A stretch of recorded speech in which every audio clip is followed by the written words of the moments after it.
Test our audios again, make sure we don't have feedback. Yeah.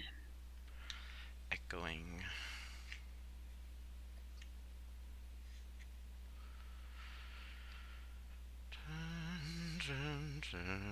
If we get 16 more followers, we get to take donations through Ooh. Twitch. Very exciting. Just directly through Twitch. I think so, yeah, we can become Sweet. like a partner. All right. Okay. If we get 16 more followers, we get to take donations through Twitch. Very exciting. Just directly through Twitch. I think so, yeah, we can become like a partner. Okay.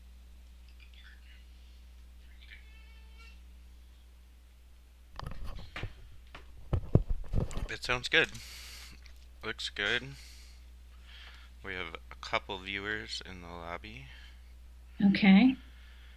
And yeah, I'll just give it a few minutes Yeah. before we get going and broadcast to the world. Sounds good. All right. What do you think? The sushi's arriving now. Oh Can yeah, you I can go grab that. can I pause it and just do that for her? Yeah, yeah, yeah. Okay, and then I'll jump back in. Hi everyone. Tessa's getting sushi for her daughter. She'll be right back.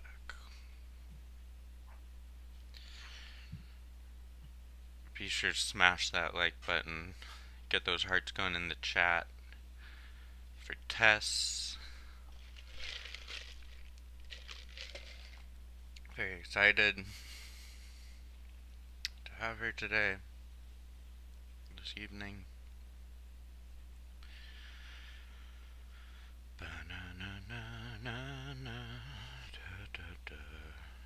Hey, Julie. Welcome.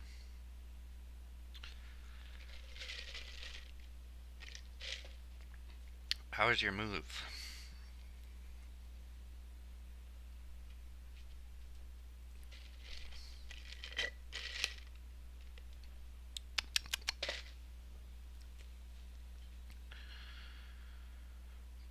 Dun, dun, dun. If you haven't already, I encourage you all to download Grass Flower Weed by Tess.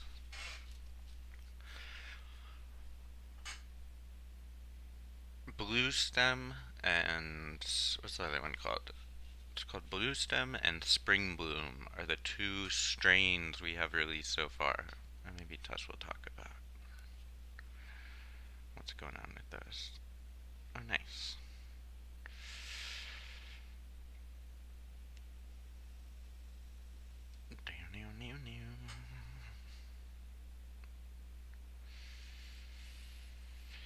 And also, I'm gonna repeat myself, but stick around afterwards. At 8 o'clock, Elisa Harkins is streaming on Bemis Center's Twitch, and we're going to experiment with a Twitch raid, which is like, at the end of this talk, we're going to try and send hosts their channel, send our viewers to their channel. Dun, dun, dun, dun, dun, dun, dun, dun. Does the audio sound fine? Okay, Tess is back. I'm back. Awesome. Well, I think I can give you a little intro and we can get this show on the road. All right. Um, yeah, excited to be hosting here live stream with Tess Elliot. Um, we're gonna be talking, or Tess will be talking about augmented reality and ecosystems, native ecology. But yeah, basically we released an augmented reality or a series of apps with Tess back in May, and now Tess has a project up at or a studio in place project at Oklahoma Contemporary. And if you're in Oklahoma City, I encourage you all to download nOaks. And yeah, as I just mentioned, after this stream, we're gonna Elisa Harkins, who fun fact, lets us use her pro Zoom account for all of these talks, is going to be, she's doing performance at 8, and so at Bemis Center's Twitch. So we're going to do a little Twitch transfer at the end. So, without further ado, pleased to present to you. Let me make sure this screen screen sharing is all set up. Pleased to present to you Tess Elliot. Thank you very much. Okay, thanks, Lucas. Hi, everyone. Hang on, how do I make the speaker view? There we go. Sorry. Okay, you're good. Okay. I wanted to talk to you to, I guess, recap what I've been working on. I think since the pandemic started, my practice took a kind of left turn. Well, I was working with virtual reality, and because of the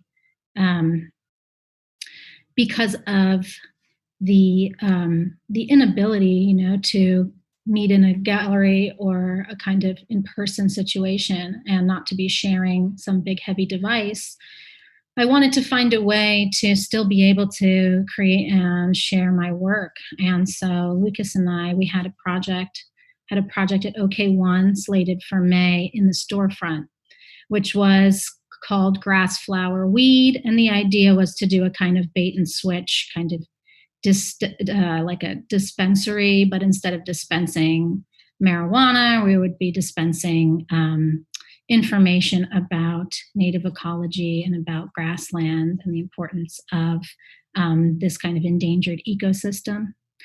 And but because we weren't able to, meet in person, and right as the planning stages of the show are kind of getting down to the wire, Lucas and I thought of kind of how can we still pursue a different version of the original project. So so the Grass Flower Weed storefront version was going to have a VR component, because the main idea I wanted to play with is, can we switch? And I think the answer is yes. Art can always change people's values when it comes to aesthetics. And I see something like lawn culture being a predominantly aesthetic cultural phenomenon. The fact that we want, monocultures of invasive grass species like Bermuda grass or St. Augustine grass. We like this kind of really short, crew cut, carpeted aesthetic to our lawns, but that comes at such a heavy price. It destroys the natural native ecosystems that are already here. It reduces pollinators. There's a ton of CO2 emissions that are generated from using a lawnmower or using pesticides and fertilizers to maintain species that are not native, grass species that are not native even to this continent, and or really adaptable to this soil, and to force our soils and to force our land to be able to have these monocultures of non-native grasses, particularly because we're attached to the aesthetic of this kind of European country manor aesthetic to our lawns, which I think has become like really crazy. So I was thinking, well, how can we inform the public about the native ecology to this region? And here I'm in Oklahoma City. I think also in Tulsa it's cross timbers ecology, but this is where the eastern woodlands meets the Great Plains, and so it's this mosaic or this patchwork of prairie and woodlands, mostly of post oak and blackjack oak tree species. So I wanted to create maybe a VR experience that would allow us to have a kind of, and again, tied to this idea of like this bait and switch of dispensing information about grass rather than dispensing medical marijuana, that to have this VR experience that would be maybe psychedelic, slightly psychedelic or something that is not necessarily like a a real representation of these grass cultures, but to get people maybe excited about the aesthetics of more of a wildness or a kind of like hyper reality of what could be if we reintroduced or we started to value these the native ecology. So what I was going to do is actually show you a little bit, do a little artist talk, and show some of my kind of process, or I'll show my process at the end, but just how I started to think about these ideas and how I started to tie them together with technology and why. So I have a little slideshow. I will share my screen with you all. And let me pull it up here.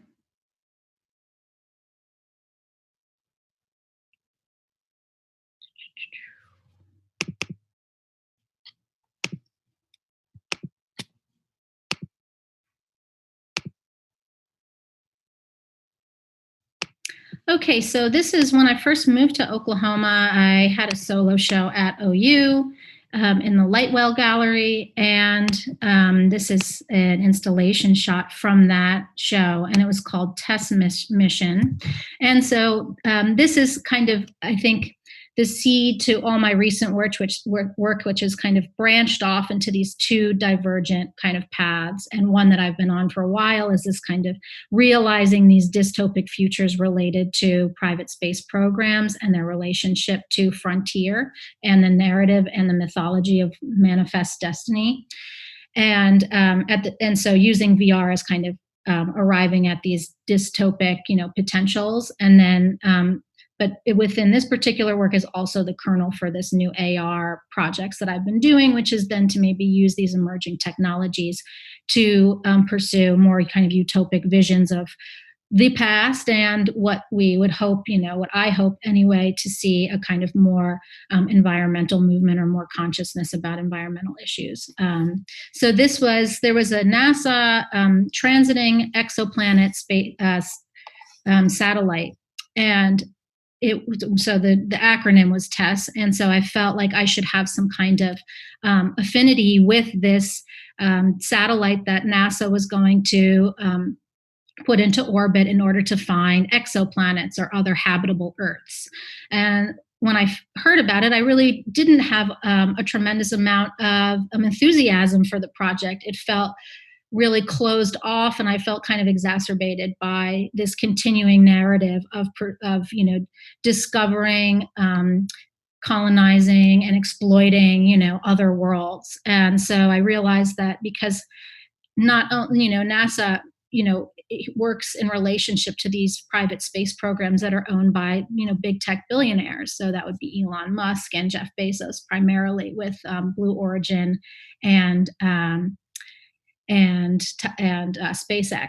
So they have a lot of, they have relationships, they have contracts with these private space programs. And so I felt like even though this was a publicly funded endeavor, that there's something that was really, that was exclusive about it, that I felt like, I was thinking about why I wasn't so enthusiastic about this. And it was really because I felt like the narrative was really closed off and really repetition of a particular, form of capitalist expansion that I find, deeply problematic.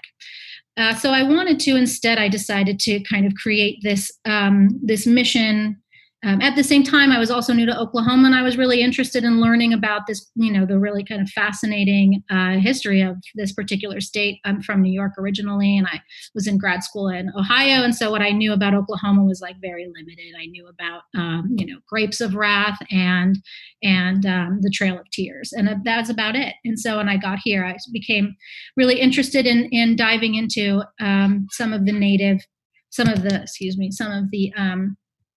the history of the state, and wanting to get to know and have a relationship with it. And so I decided, well, what if we use that same kind of aesthetic framework of space exploration, but instead focus it on the local? And so I created this kind of immersive installation that had this kind of this mission control, all of these consoles that were just displaying some of the research, and I had this kind of painting that took place, that unfolded over time as I kind of started to block off areas of what I found to be, a kind of mosaic or like large galaxies and constellations of different cultures that were here prior to the land run. And then within this satellite here, this is a replica CNC satellite of the Tess satellite, and then inside of it is a VR piece. And so in the VR piece, and let me pull up a little bit of the video here. The VR piece was, and this might look familiar to those of you who have the app, any of the apps, but you look around and you're on a kind of a fantasy version of Oklahoma prior to the land run, when it was mostly just open grassland. And so to create this, whenever I create any of these VR or AR pieces, and I'll show you the programs that I use Unity primarily which is a game engine, and Photoshop to draw these handmade assets, all of these grasses. I was also at the time using different research manuals like this really great text, Field Guide to Oklahoma Plants. And in it are a lot of botanical drawings that I used as reference material. And also, so I was using reference, and this is something that's carried on through the other projects also. I'm using this I use this, and then also just from my own observations, different plants that I find interesting, or that I'm like attracted to when I'm walking around or trying to kind of find these natural spaces within the landscape. A lot of Oklahoma now is agricultural or ranching, and so grasses don't get to thrive under heavy ranching conditions. There's just our kind of our livestock end up, basically eating everything. So there's very little opportunity to there's some opportunities now. I think people are becoming much more aware and interested in preserving, or let's say like rehabilitating spaces with native plants. My library, our library here in Norman, actually has replanted a lot of native wildflower species. And so this I'm just looking at being out and seeing plants that I'm fascinated by, and looking at them in the book. And I've started to garden and reintroduce some wildflowers and some native plant species in my own yard, which has been really fun. So I don't necessarily have a background in horticulture or anything like that. I'm just kind of really interested in the kind of wild diversity that you find in native ecosystems. And especially in Oklahoma, because it really is this kind of patchwork. It's really, it's the bringing together of 4 different types of climates. So we have the woodlands, we have the cross timbers, and we have some desert, and then we have Great Plains. So the state is really varied. So even within this, this is just a small little reinterpretation of like just how much diversity is really here. And let me go back to my slideshow here. And I must have X'd out of it. Let's see. Okay. So another project, right after this test mission project, I had an installation up at the Ann Arbor Film Festival, this is called Vortex, and I created this kind of plastic spaceship inflatable that you sat inside and could view a VR piece. And within this particular piece, I was thinking about the way that the narrative of Manifest Destiny plays out across, as our, ideology, American ideology, and then how it's related to, cinematic traditions of the Western, and then particularly how it's related to private space programs and this kind of capitalist expansion into space, and almost like we're supernaturally mandated to explore and colonize and extract resources from space, and how that's really related in a lot of ways to climate and to climate change, and So I wanted to kind of think about narratives surrounding that. So this is some documentation from that VR piece, and this is inside of it. And so you're inside this kind of polar vortex, and it's questionable whether the polar vortex, which happened, was related to climate change or not. But it does seem to be, a really extreme weather event that can be related to climate change, and that extreme weather events will continue to become more and more frequent.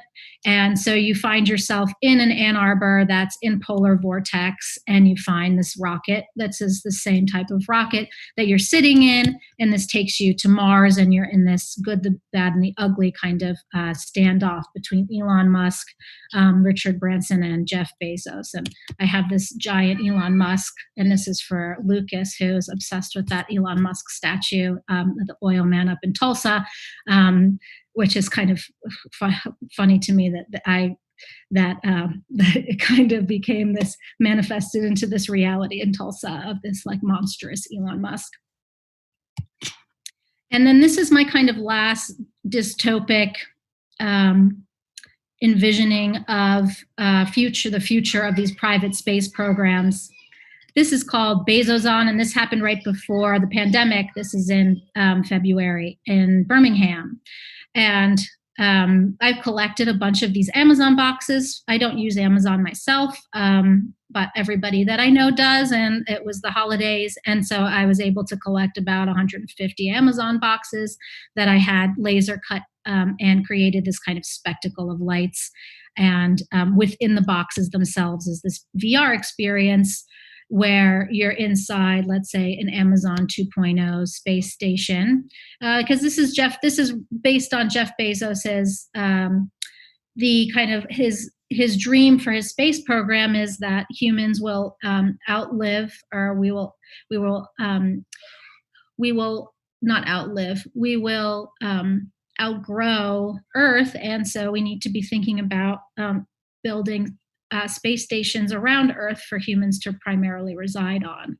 And this is based on this Isaac Asimov conversation with Jeff Bezos's physics professor in the 70s that aired on PBS, where they're discussing this possibility that humans should really be orbiting space, and we can come back to Earth as a tourist destination.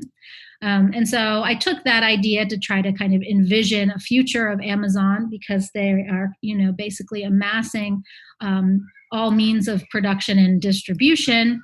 And then at the same time, Jeff Bezos is, really building on his own private space program, Blue Origin. And so I don't see this as such a far-fetched possibility, except that I don't think Earth will be preserved in any kind of, idyllic tourist space, but instead will probably be uninhabitable. And so this is the kind of narrative I wanted to describe. And I want to say this about my work too. I really like my work to be accessible, and it's kind of populist. And so it's dealing with themes that I think a general audience can understand and can appreciate. And also I like to pair that with the kind of spectacle of emerging tech, because I think that the kind of wonder and awe that's embedded within these technologies allows for an opportunity for a kind of subversive criticality. And it also it draws a general audience in, and then hopefully makes them question the value of particular aspects of their daily life and behaviors. In this case, using Amazon all the time. If we continue to give money to Jeff Bezos, this is more likely to be a reality in the future.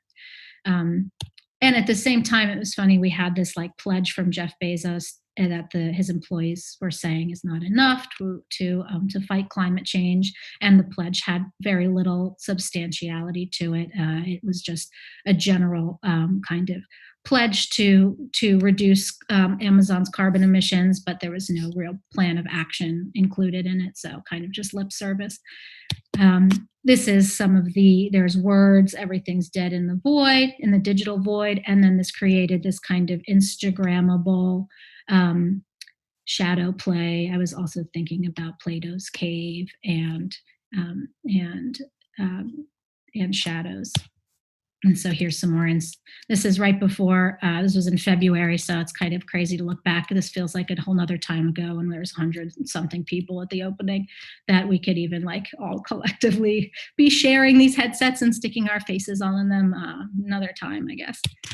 Um, and then this is inside the VR itself. So you're inside a kind of space. When you're inside the VR, you're inside a really sparse space station, and you have a conversation with this Alexa above you that tells you a narrative about Bezos, which is Amazon's space stations for the lucky few who are able to escape the doom of climate change on Earth. And here we have like a burning Amazon rainforest or something. So this is that's that piece. So I was using VR. I think VR, because it's so expensive, because it's so solitary in the headset itself, and because the experience is really prescribed. I have these Oculus headsets, and Oculus is owned by Facebook. And for me to even be able to view my own work in the headset itself was like a tremendous feat of diving into a bunch of different blog posts and GitHubs and trying to figure out how can I even view this like 30-step process, which wasn't documented well. And so there's not a tremendous amount of room to really work with these technologies, or at least the companies that own them, like the Facebooks, don't they want to be able to control what that experience is, and that experience is to primarily be escapist kind of games, or to allow us to like virtually party through these headsets. I mean, it's kind of like wild to me, the amount of investment in this as like our future. It feels pretty dystopic already. So those are some images. And so thinking about VR, I thought, well, something like AR has a kind of, yes, I have had my own struggles with dealing with Apple, which is, big tech overlord as well, that they don't necessarily, I won't get into so much of that. Publishing with them has been just as much of a struggle as viewing my own VR piece has been in my own VR headset. But our phones are they are ubiquitous. We have them, so you can have a kind more shared experience, I guess, with them. So I still think that while I'm pursuing some kind of utopic forms of future imagining, that at the same time there's an opportunity, because you don't have to purchase a $500 headset to experience it, and it's something that's shareable and free. And I liked all of those qualities about it, to then maybe use that as an opportunity to bring that grass, flower, weed idea to life with OK1. So I have 2 videos of the app if you haven't seen it, and then we'll dive into the program and I'll show you the programs.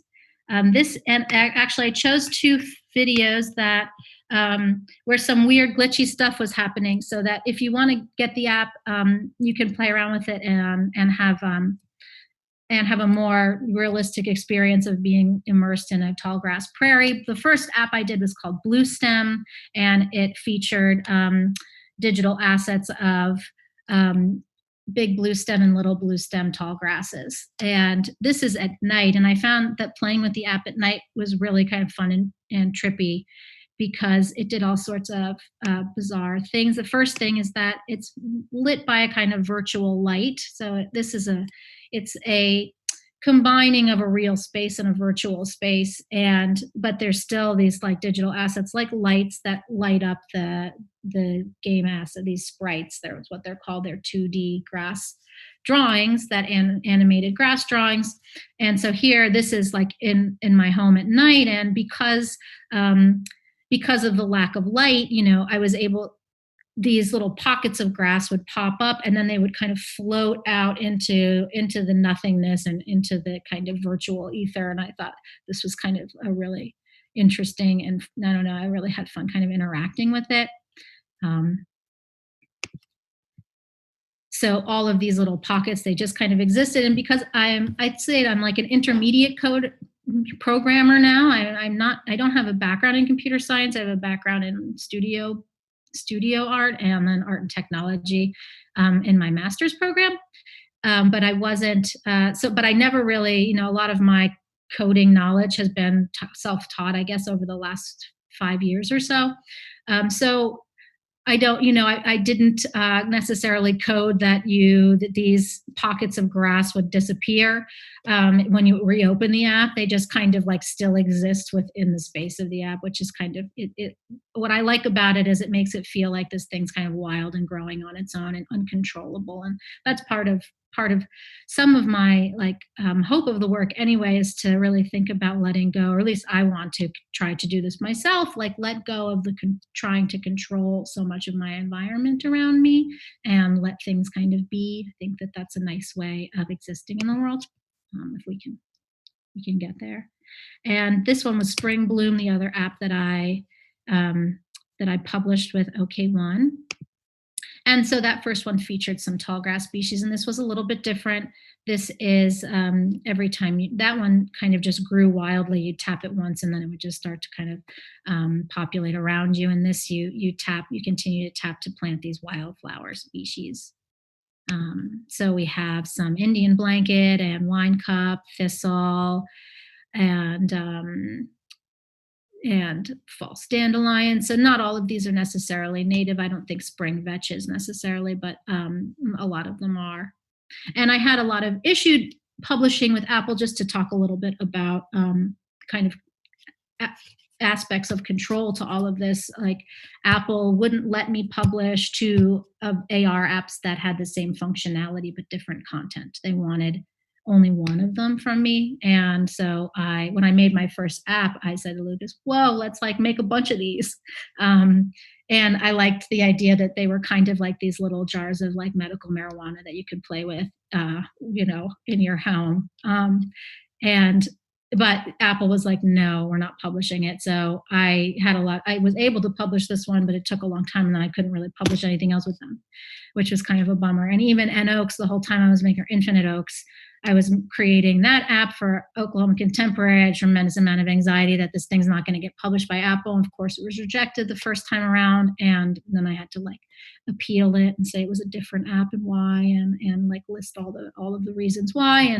But they're basically, they're app store. So rather than thinking of it as like the only marketplace for apps where they just let apps exist, they want to highly curate what apps can exist, and that's kind of problematic. They're like these cultural gatekeepers.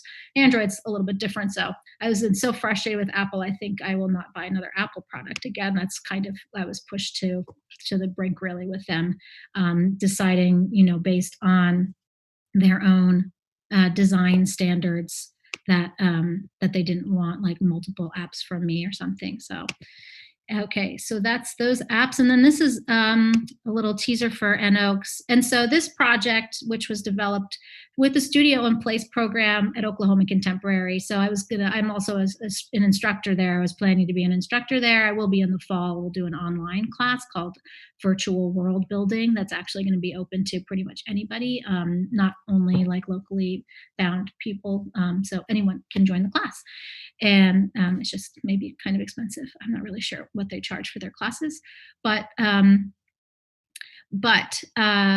so because we weren't going to have the opportunity to teach, they wanted to give certain, instructor artists an opportunity to still have some kind of form of a paycheck. And so they had this digital residency, and they selected 4 of us for a month-long kind of digital residency project. And so I proposed to create something similar to my grass, flower, weed app, and they wanted something social practice and something that would engage the community during the time of, the isolation and the pandemic. So this is the end of May. I proposed this project, and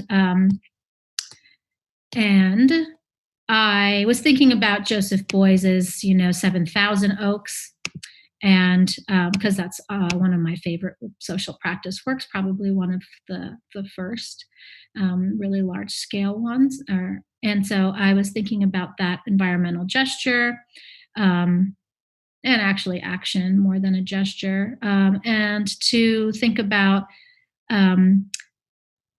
that we could at least spark the idea. I could go out maybe and plan to plant a bunch of trees in the Oklahoma region, but this is a month-long residency. So again, can I instead propose like an aesthetic alternative to the way that we treat land and landscape now, by creating an opportunity to kind of bomb an infinite number of oak trees that are native to this region, to particular sites. So after I proposed this, which was supposed to, bring people together and get people outside, and it's kind of this Pokemon Go scavenger hunts, location-based, GPS-based, augmented reality, where you have to locate these particular portals, and then you're able to experience the app. So very different than grass, flower, weed, which you could just do anywhere in your own home. This was like get out into get out into Oklahoma City region and kind of explore and have fun with this app. But of course, a week into the residency, Black Lives Matter happened, and the last thing I really wanted was for the Oklahoma contemporary audience to have this like escapist app experience, to just be playful and to have this like playful, fun experience in this app. I felt like it was really absolutely not the right time for that, and that we needed to like sit with our discomfort and sit with the kind of gravity. And it just felt like, well, we were already out in the streets. We don't need like some app to like bring us to public spaces. We were already doing this, and so I started to think about the power of our cell phone devices and how integral that is to the Black Lives Matter movement, because without the ability to capture with our phone cameras, the ability to capture these instances of abuse and murder, et cetera, and the bravery in that act in itself, that I wanted to then place the location of these GPS portals became really important. So I wanted us to think critically about the power of our devices, and then also like, could this app, in the gesture of like raising your phone and looking around at something, kind of be in solidarity with the movement. And so most of the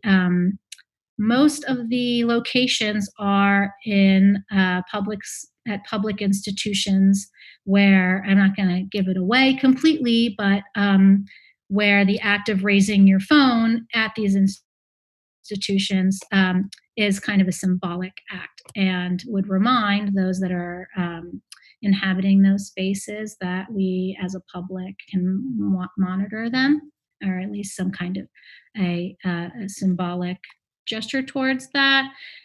Or really, it is something, if you went to these places, maybe you would feel anxiety about taking out your phone and scanning around looking for this app experience. And then why do you have that type of reaction? What is your relationship to that institution or to that space?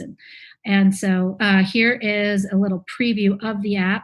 So you can have that original, playful, fun, wow, look at this, artistic interpretations of cross timber woodlands at Oklahoma Contemporary. And then most of the other locations, you might have a different experience altogether, one that makes you think more critically or deeply about the actual, the real life space that you're inhabiting, rather than the digital space that's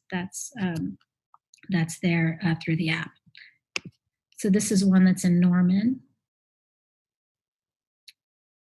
And there's this, so I'll pause this for a second. So when you open the app, you have this map, and you can, every time you open it, you might see one of these leaves, which tell you that there's a portal there at that location. And so and then when you're close enough to it, you get this little prompt that there are infinite oaks nearby. And infinite oaks are nOaks, so I like this idea of the n meaning an infinite number, but then also that it says no, like there's no oaks at all, there's no trees here at all. I liked that kind of play with the titling.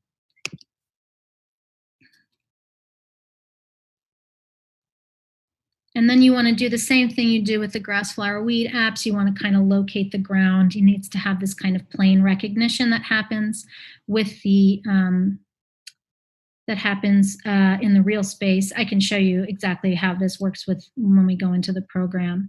And then you see this kind of digital tree. So it's a single tree, and it's like this digital new aesthetic-y, bright green, lime green, and then as a nod to the 7,000 oaks, which inspired the project, there's this basalt stone that's next to it. And then that's the portal, and you want to get close enough to it, and then you'll have the experience of this bombing of Cross Timber Woodlands. And Cross Timber Woodlands run from southern Kansas down through middle of Texas and basically cut through the central region of Oklahoma. And again, it's kind of this mosaic of prairie, savanna, and eastern woodlands and where they meet. And so I think that it's a really, it operates in a really kind of idyllic or romanticized space within our minds. So I'm thinking about that, but here you're kind of just immersed within these this virtual interpretation of it. And we're getting close to it now. And it does kind of jump around a little bit because it's location based. It's hard to place it in an exact location. And then when you touch it, you get close enough, then you are in a digital woodland. So some of those grass flower weed assets made it into this app as well, but we have a lot of 3D models of trees, and this one is what's kind of featured. So that's a blackjack oak, and those leaves are Shumard oak. There's 4 different types of tree species. That's a black hickory. And all of these, all the leaves and the bark and the models and the grasses and the flowers are drawn and hand drawn with a Wacom tablet in Photoshop, and then compiled together in a 3D modeling program. Well, the trees are anyway. And then in Unity, everything's brought together. I'll show you that in a little bit. How we doing here? Ooh, maybe I should drop you into these. Let me drop you into the program now, because we have maybe 8 minutes to look at the program, and then we can take some questions because we want to make sure we can all go see Elise's performance. So here is, let's see what I got. Let's see what this one is. I opened up both grass flower weed and nOaks.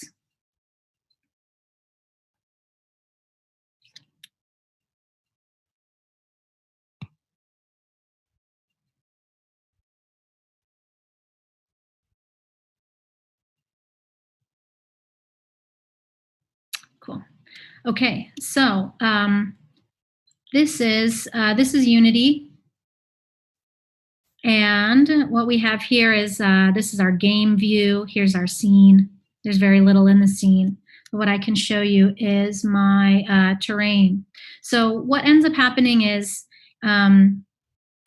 we have, this is location-based game. So this is a plugin, a package that I purchased from another developer, which allows me to place 3D models in GPS locations. But then when you get close enough, there's this collider on these objects here. I'll show you some of the objects. So I have my project folder here with all of my assets in it. And this is running on two plugins. It's called AR Foundation, and it builds out this program for the code that's needed to run it on an Android device, and then the code that's needed to run it on an iOS device. So that's something within Unity that then you can go to their asset store, pull an AR Foundation, and work with some of the components that they have within that package. So this is all just like packets of different code that work together, that talk to the language that our phones operate with. So we have here, let's see, I have here's my tree assets. Let me see if I have it's going to be under prefabs. So here's all my trees. I can throw this in my scene here. Let me go back to my hierarchy. So I have my project. In my project folder are all of my assets for the entire game, all of my scripts, all of my 3D models, all the textures, everything is in the project folder. And then in the hierarchy, this is this particular scene. So this scene is called map, and I can drop that. Let me drop this into the hierarchy, go back to the scene and just throw it in here. And it's really far away. But so this is the 3D model of one of the trees with that kind of green texture, and then this stone that's placed next to it.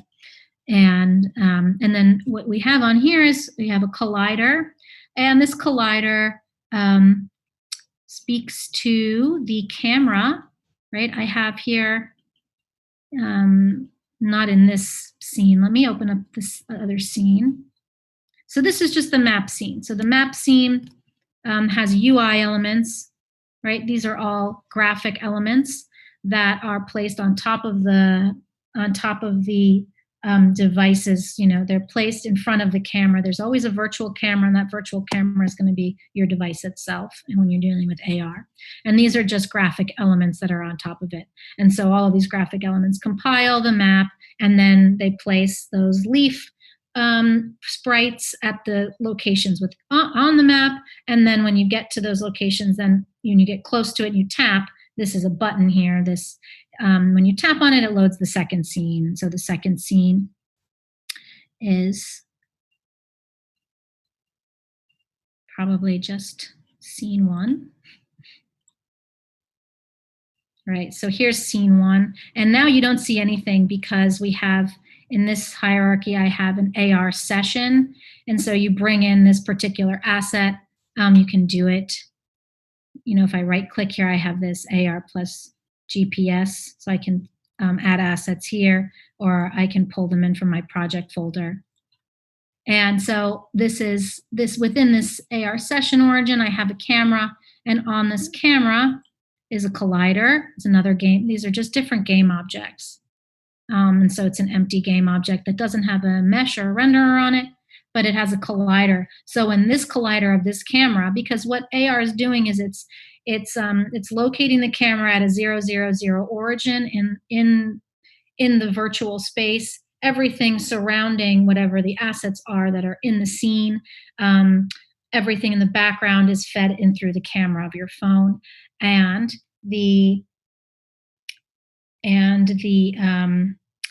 then the camera is also doing, or the program is doing, some image recognition, finding planes. So finding a ground plane or horizontal planes around you to then know how or where to locate. And so it's basically prescribing digital coordinates based on this Cartesian XYZ axes within the real, you know, and it's basically mapping this virtual space on top of the real space, or aligning them in ways that are based on these planes that are recognized. And especially when you locate the ground, it's saying, well, this is actually where we want to plant. We want to instantiate that digital forest. So that these colliders, so basically the camera now has everything else in relation to the camera. Now the camera has a 000, and then everything else has a kind of digital coordinate based on it. And so these things can kind of find each other based on wherever they're located, their digital coordinates are located. And so then this is going to open. So once these two things hit, and this is some of the scripting, then this asset gets dropped into the scene,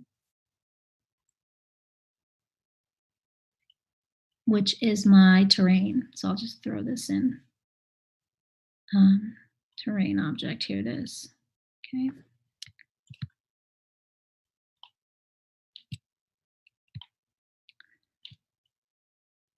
So it's pretty huge. So this is why you can then walk for hundreds of meters in any direction in real space through this terrain, because this whole terrain gets dropped into the app once you collide with that portal. Let me get close enough and we can see. Let's see if I can see some of the grass assets under here. Oh, we're like very close.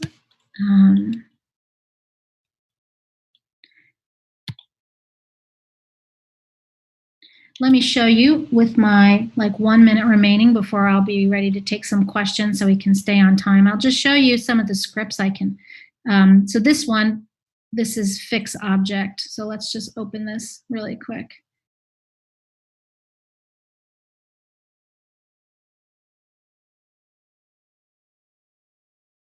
Okay, so we have, whenever you write whenever you're writing, this is in C sharp, and we have things that happen when the scene is loaded. So some things like find the camera and find the X and the Z position of the camera or of whatever this script is attached to. So it must be this particular script is attached to that spawned object. So it's saying find the X and the Z coordinates of that spawned, that 3D green tree, the portal tree.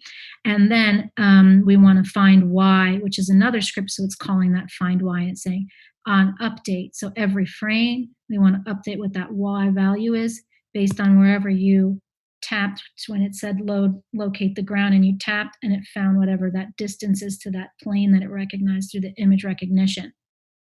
And then here on trigger enter. So these are all functions, and this gets run whenever two colliders hit that this game object is attached to, if the collider is called player. So that main camera collider is tagged with something. This is the tag over here. Okay, you have an opportunity to tag something. And so you can then talk to, like in the scripting. So once player, the main camera, hits the game object that the script is attached to, then it will spawn the woods. So it will instantiate this prefab, which is this terrain that has all of the digital assets that were created, that I created in Photoshop and in Maya and Houdini. And then it places it at these X, Y, and Z. So whatever the X and the Z are of that digital asset, and then whatever that Y is. So I think I'll leave all of these things up, and I would love to open it up to questions for the last 5 minutes or so we have. Hey Tess, thank you Hey. so much. Um, yeah, we have a few questions, or we have one question already. Julie's asking where the best place to do self-teaching with these programs. She's very interested in technology, but doesn't know the best place to start. Well, if she's a student, you can get a free. Unity is free for anyone, and Blender is a free 3D modeling program that's free for anyone. Maya, you need to have an educational, email. So you need to be a student or a faculty or something in order to get Maya. But if you are, I have actually my 3D modeling. All my tutorials are up on YouTube. So Nice. I would use that. Kind of how I did it is through YouTube.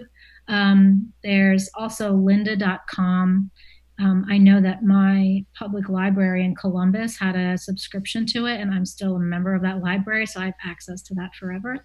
And then if you want to pay money, a really good resource, it's like $35 a month, is Pluralsight. And that's like industry folk who are providing, really detailed courses, online courses. So and so those are some resources. And then also Unity and Maya, they all have like references and tutorials there as well. Actually, Unity has really great beginner tutorials on how to start using this game engine software. So you could go there and watch their tutorials as well. So there's a lot of resources out there, and there's some really good YouTubers that can show you the basics or really get into. I mean, that's how I mostly learned how to do any of this AR stuff, is like looking at what other people are doing, especially since the technology is super new. It's these packages for Unity came out like last fall, so a lot of people are kind of working on it, and you can pull a lot of information from different game developers that are on YouTube. Cool. Julie says she still has her .edu email, Yeah. and then Tulsa Library offers Lynda too. Also, Julie, I was gonna add, I don't know where you are in California, but Crash Space is a maker space that does. I know they do a bunch of 3D modeling and stuff classes, and could be a good resource. Um, any other questions from the chat? Have people really into the nOaks? Transformation. I could show, if there's no other questions, I can talk to Julia a little bit more about Unity. Give her a real like 3-minute crash course in Right. it. I was trying to think if I had any questions. I was like how you were talking about Can we see your face again? see my face again. Yeah, Um, there you are. I'm back. Okay. Um, how does that work? Where did you get flower images? That was one question. I draw them, so I like observe them out in the world and take pictures of them and look at them. Or I have a number of. Here's another one, another text: tall grass, prairie wildflowers. Nice. And you're saying you do that on the iPad? You do digital drawing? Yeah, I use my Wacom tablet, and so I draw them. And then the reason, there's just an alpha channel on the. Here, I'll show you what the sprites look like. An alpha channel. Yeah. This is an So, alpha channel. something like this. This meaning that this is just a square JPEG, okay, that has black wherever I want it to be transparent. That's the alpha channel. So that's why it looks. And then there's also a script that's on them that it's called Billboarding, so that wherever the camera is facing, this 2D drawing faces, so it looks 3D. So it gives the illusion of being 3D. Right? So this is the drawing, and it has this alpha channel on it. Oh, wow. Mm-hmm. So what I do actually is I draw the alpha channel first, and then I color it in. So I just draw the shape of the plant first, and then I can color it in. And then in Unity, I just set those little parameters for it. Cool. So pretty. I do love the digital lighting at night. Mm-hmm. Yeah, I was just thinking about how you're talking about aesthetic solutions and artists. It's interesting to think of like artists narrowing their focus to what are particular aesthetic problems and how we can use art for that, because I think artists can be wide-minded in our ambitions and goals, and maybe there are areas that art is particularly well suited for. Yeah, but I think there's a nice overlap where there's a potential for, because I think those aesthetics choices for something like mowing your lawn, right? Like they have real consequences. And so I like to suggest an alternative value system for something like aesthetics. I think it's something that actually could maybe be a catalyst. I mean, at the same time, it's important to me that I didn't mow my lawn, Right. and that I that the space that I tend to, or that I have control over, that I own, that I have an extension of my own, my own kind of value system that I'm trying to prescribe within these apps. That I also make sure that I'm living that, with what I can control. So not mowing and reintroducing, native plants to my yard. Yeah, not to say that starting with an aesthetic problem can't lead to much larger changes. Just yeah, and also interesting thing about yeah, the way you are forced through these software corporate company, the proprietary nature of this work and the challenges that come up with that. And I think that's why that's what always kind of drives my practice anyway, is I want to see where I can kind of use, or I can manifest my own power over these, modes and things that exert so much power over me. And so I want to learn about these technologies because I'm really fearful about them and their ability to really I don't know, occupy most of our livelihoods now and our behaviors. I mean, so I want to like know about that. I want to learn about that for myself so I can like kind of grab some of that power and see what like an individual one person can do to maybe like speak back or be subversive or be, you know, um, with some of those bigger themes. I don't know. Totally. What was I just? I lost my train of thought. Yeah. Just thinking about like the App Store and how we don't really think of that as an actual cultural gatekeeper, but there are these kind of hidden parameters that Mm-hmm. affect And people. I was like furious about it because I felt like I was like it was so wrong that they were like that a group of Silicon Valley, mostly white dudes, like programmers, were saying like your flower app isn't entertaining enough. It was just Right. I really. remember you updating me about that review process, and it also just seemed crazy to think that someone was actually even like opening your app in the first place, and like, Mhm. um, Because yeah, there are other ways that they could, let's say, curate their app store. They could still allow for any app that's, within, you know, does the app function, and is it, um, and does it is it appropriate or whatever, right?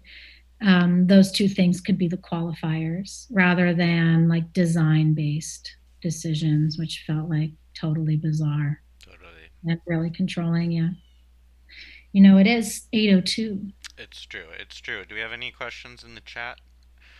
I'm gonna attempt. We're gonna attempt our first Twitch raid, which I don't actually. Thanks so much. This was great. Missed the beginning, but can't wait to see it all. That's right. It's gonna be up. If you missed anything, it will be up on the Twitch, and we're starting a YouTube channel. It's gonna Awesome. have where we can save all these videos because Twitch I think only keeps them for like 2 weeks. Um, and yeah, any last people say thank you, lots of thank yous. Well, thank you for having me back. And also, you're welcome if you're interested in these and you don't know where to start and you want to shoot me an email. I am an educator and I do like to teach people about these programs. I like to learn about them so I can share my knowledge. So you can just email me, Tess Elliot at Gmail, if you have any questions or want some guidance or want to get started working with some of these technologies too. I'm like available. Wonderful, very generous.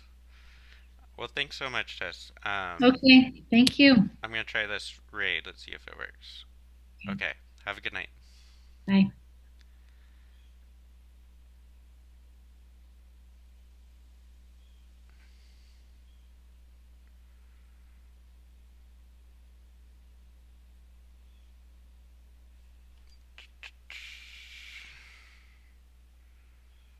Did that work? Now hosting Beamer Center. I think we did it.